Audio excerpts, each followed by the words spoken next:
తదుపరి మిథున రాశి. మిథున రాశి వారికి ఈ వారం సాధారణమైన ఫలితాలు గోచరిస్తున్నాయి. వృత్తి ఉద్యోగ వ్యాపారాలు ఎప్పట్లాగానే పురోగతిలో ఉంటాయి. రాజకీయపరమైన నిర్ణయాలు చేయవలసిన పరిస్థితి ఏర్పడుతుంది. రాజకీయాలు ఆకర్షిస్తాయి. జీవితం ఒకే చట్టంలో ఒకే విధంగా సాగుతున్నట్లుగా మీకు అనిపిస్తుంది. కొత్తతనాన్ని కోరుకుంటారు. ఈ దిశగా నూతనమైన కార్యక్రమాలకు శ్రీకారం చుడతారు. మిమ్మల్ని అర్థం చేసుకోవడం మీ తోటి వారికి కూడా కష్టమవుతుంది. ఆరోగ్య విషయంలోనూ వాహనాలు నడిపేటప్పుడు జాగ్రత్తలు పాటించవలసి ఉంటుంది. ఆదాయాన్ని మించిన ఖర్చులు ఉంటాయి. ప్రతి పని వాయిదాల పద్ధతిలో పూర్తి చేయడం అనేది జరుగుతుంది. దైవానుగ్రహం వలన చెప్పుకోదగినటువంటి ఇబ్బందులు ఏవి ఏర్పడవు.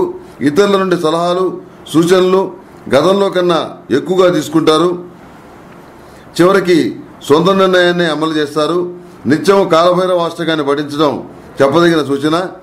సహనానికి కోపం తగ్గించుకోవడానికి ప్రాధాన్యతనివ్వండి. అనవసరమైన వ్యవహారాల్లో మీకు ఇష్టం లేనటువంటి పనులలో పొరపాటు కూడా తలదూర్చవద్దు.